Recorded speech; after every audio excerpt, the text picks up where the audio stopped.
What is GDP? Part 2. GDP and GNI.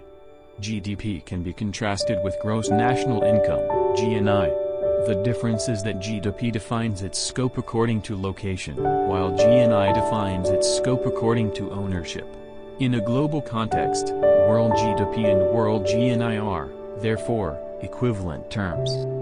GDP is product produced within a country's borders, GNI is product produced by enterprises owned by a country's citizens.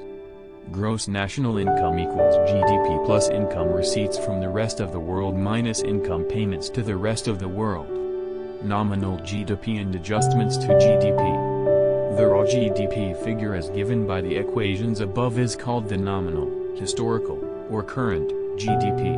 When one compares GDP figures from one year to another, it is desirable to compensate for changes in the value of money, for the effects of inflation or deflation. To make it more meaningful for year-to-year comparisons, it may be multiplied by the ratio between the value of money in the year the GDP was measured and the value of money in a base year.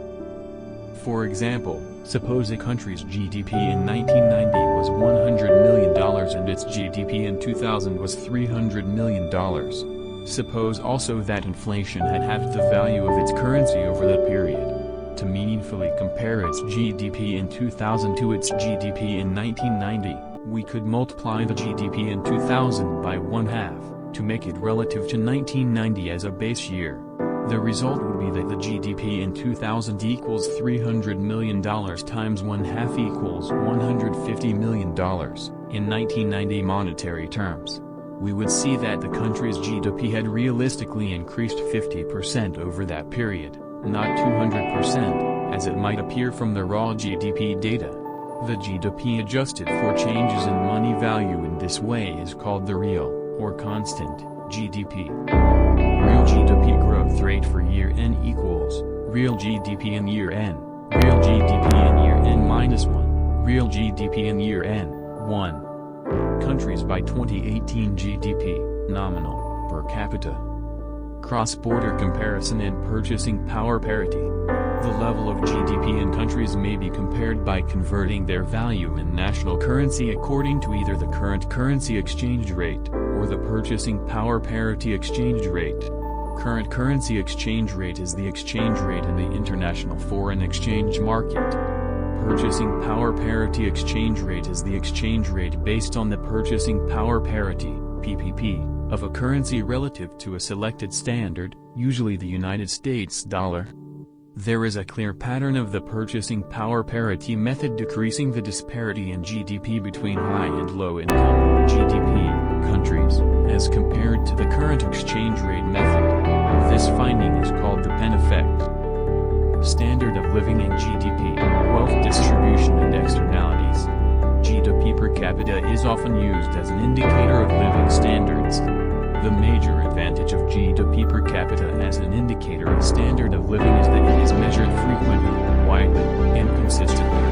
It is measured frequently when most countries provide information on GDP on a quarterly basis, allowing trends to be seen quickly. It is measured widely in that some measure of GDP is available for almost every country in the world, allowing inter-country comparisons.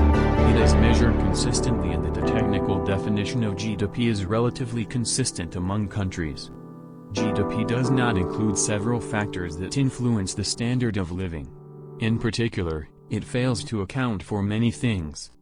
Externalities. Economic growth may entail an increase in negative externalities that are not directly measured in GDP. Increased industrial output might grow GDP, but any pollution is not counted. Non-market transactions. GDP excludes activities that are not provided through the market, such as household production, bartering of goods and services, and volunteer or unpaid services. Non-monetary economy. GDP omits economies where no money comes into play at all, resulting in inaccurate or abnormally low GDP figures.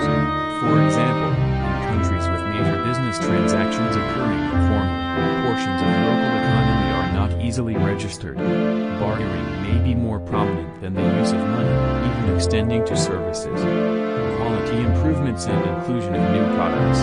By not fully adjusting for quality improvements and new products, GDP understands true economic growth. For instance, although computers today are less expensive and more powerful than computers from the past, GDP treats them as the same products by only accounting for their monetary value.